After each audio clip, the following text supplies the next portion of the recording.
I'm speaking as the chair of the Criminal Trial Lawyers Association's Policing Committee, which was formed in in the year 2000. So I've been doing this for about 23 years. This by far is the most disgusting, perverse outcome of our police oversight system that I've ever seen. Shame!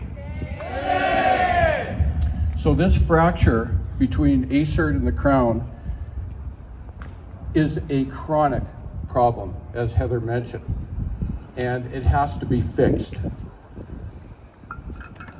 So it has to be fixed not only in terms of the decision making to determine whether to prosecute, but it has to be fixed in terms of Crown prosecutors who carry on a prosecution against a police officer and then pull the chute partway through it.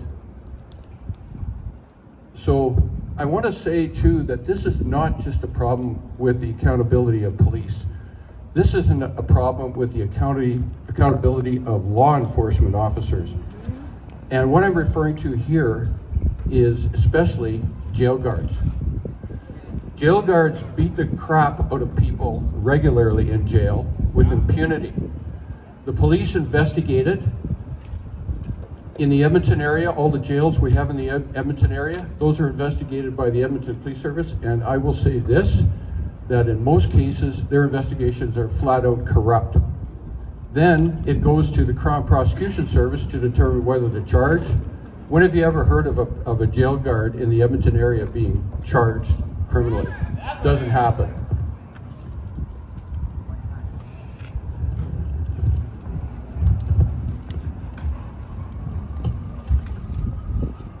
I'm sure that many people here have friends or relatives who have been in jail and suffered that kind of criminal behavior by guards, and you know nothing happens.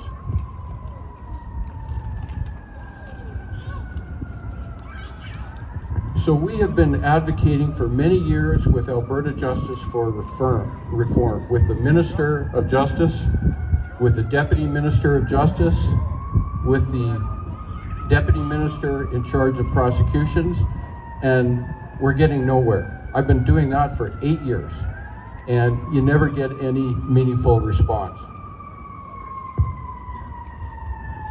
So like with all prosecutions decisions relating to law enforcement officers, including Pacey's case, the Crown prosecutors get to remain anonymous.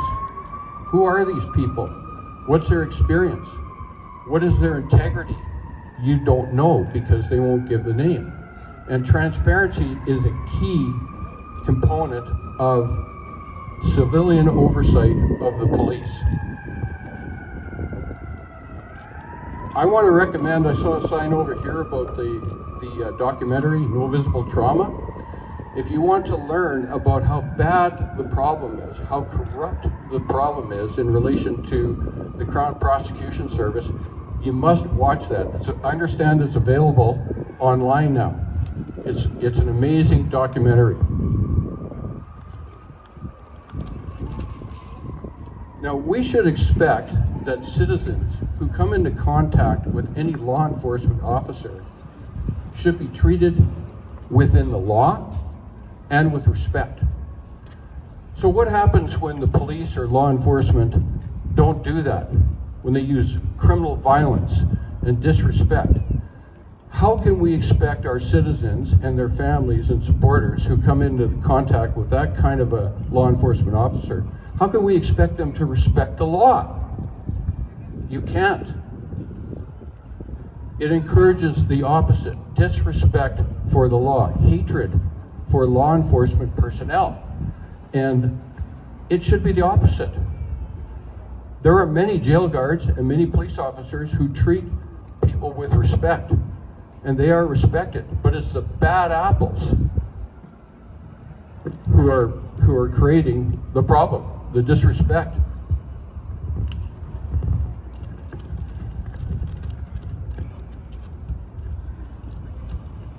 So, the Crown Prosecution Service refuses to name the prosecutors, refuses to name, in this case, the use of force expert, because I would really like to know the name of that use of force expert so we could research the track record, the qualifications of that use of force expert. And they refuse to give any meaningful explanation for their decision. That destroys public confidence in the administration of justice.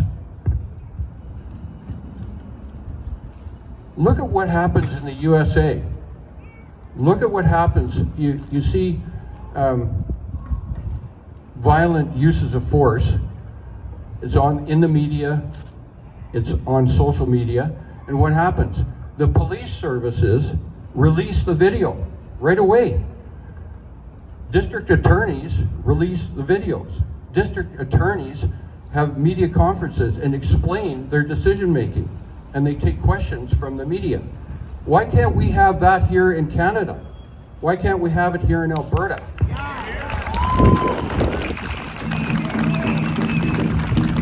Now, you might have noticed that Daniel Smith and Rachel Notley were asked about this. They were asked about transparency and whether they would support clear statements as occurs in British Columbia. And they dodged the question.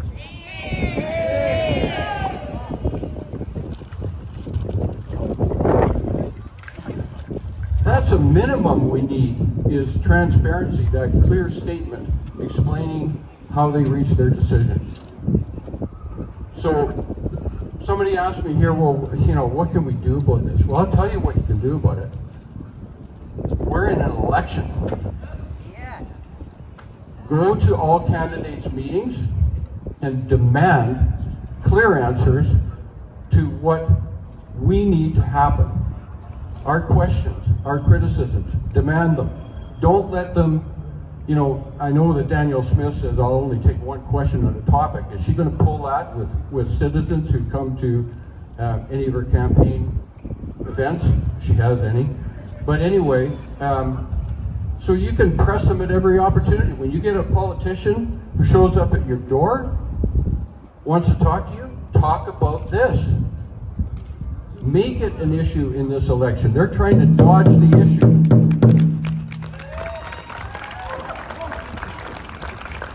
And another thing, what else can you do about it?